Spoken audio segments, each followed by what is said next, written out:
Kadua. Kani guys, na-learn ako nga isa.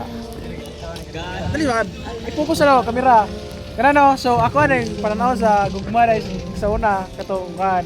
Kay ning promise ko sa magalingon nga siya ay last na bae nga akong gigugmaon. Nga if matore mga na, hindi na kita. Karon nga nakadungog ko sa mga opinion dito sa mga tao nga kailan no. Ato no na realize nga agad na pasabot ato kay dili na ko mangitag laing bae nga pareha niya. Kisa pasabot nimo sir? Ang pasabot no ato katugana sa akong heart. Yawa ayo. Unsa may imong ma-advise imong future self? Ma-advise for yourself.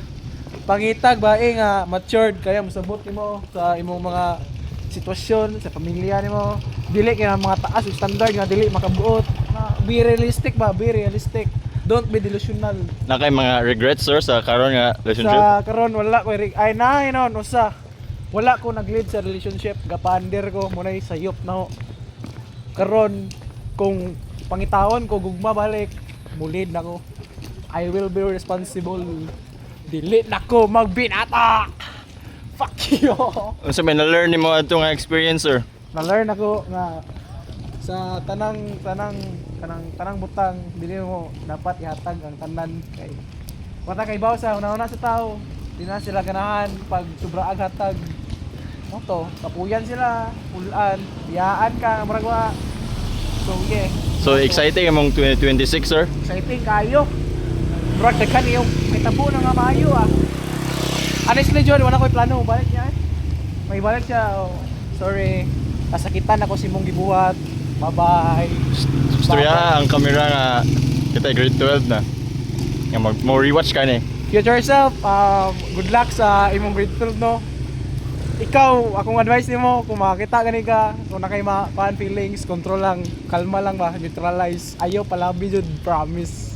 Masakitan ka tapos sa pa. Kani dai, if mo gani developay mo sa usa kalma lang.